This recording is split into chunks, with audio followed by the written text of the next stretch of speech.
Hi everyone, तो क्या आप भी ऐसा मौत कुआं देखने जाते हैं और आप फिजिक्स पढ़ करके फिजिक्स का कॉन्सेप्ट नहीं समझ पाते हैं? यहाँ पर कौन कौन सा फिजिक्स का एक्टिविटी होता है ये आपको पता नहीं है, तो प्लीज आइए और देखिए। सिर्फ आप लोग देखने का मजा लेते तो हैं, परंतु फिजिक्स का मजा कैसे लीजिएगा तो अभी जस्ट हम बताने वाले हैं। ये देखिए, तो इसमें 5 एक्टिविटी होते हैं। पहला होता है आपका, वो होता है सेंट्रीपिटल फोर्स, सेंट्रीपिटल फोर्स। और दूसरा जो होता है वो होता है फ्रिक्शन फोर्स, फ्रिक्शन फोर्स। तीसरा जो एक्टिविटी होगा वो होगा ग्रेविटी, है ना। और चौथा कौन सा होगा, तो चौथा होगा आपको स्पीड, है ना। ये कौन सा हो जाएगा, स्पीड हो जाएगा। अब आप कैसे कैसे यहां समझिएगा, जरा ध्यान दीजिएगा।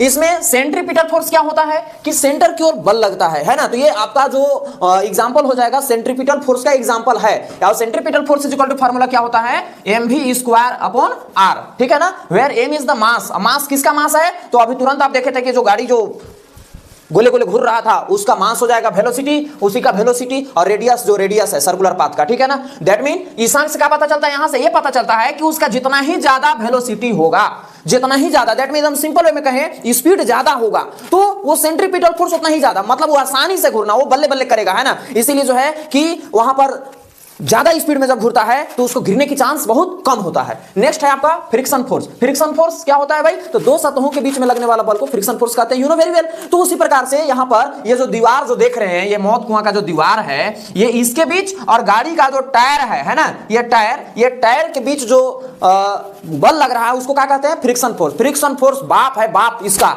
है ना। मतलब वो नहीं तो गया काम से, वो घूर ही नहीं सकता है, ठीक है। वो मौत का कुआं रियलिटी में मौत बन जाएगा, ठीक है ना। इसलिए फ्रिक्शन फोर्स ज्यादा जरूरी है। तीसरा ग्रेविटी, इस केस में ग्रेविटी भी चाहेगा कि हम तो तेरे को छोड़ेंगे नहीं, नीचे ला लेंगे। लेकिन इस केस में क्या होता है कि दोनों में कि फ्रिक्शन फोर्स जो होता है ना, फ्रिक्शन फोर्स जो होगा वो किससे ज्यादा होगा, ग्रेविटी से ज्यादा होगा। ग्रेविटेशनल फोर्स ग्रेविटी से, यानी कि फ्रिक्शन जो होगा वो ग्रेविटी से ज्यादा होगा। तो इस केस में क्या हो जाएगा, अच्छे से जो है मौत का कुआं आप लोग देख पाइएगा और वो गाड़ी जो है बहुत अच्छा रिवॉल्व करेगा, ठीक है ना। ये है स्पीड। स्पीड का कॉन्सेप्ट एक ही है कि यदि उस गाड़ी की स्पीड ज्यादा है तो अच्छे ढंग से क्या कर पाएगा, तो आपको मौत का कुआं वो गाड़ी दिखा पाएगा और आराम से रिवॉल्व करेगा, ठीक है ना। और पांचवा नंबर है सेंट्रीफ्यूगल फोर्स, है ना।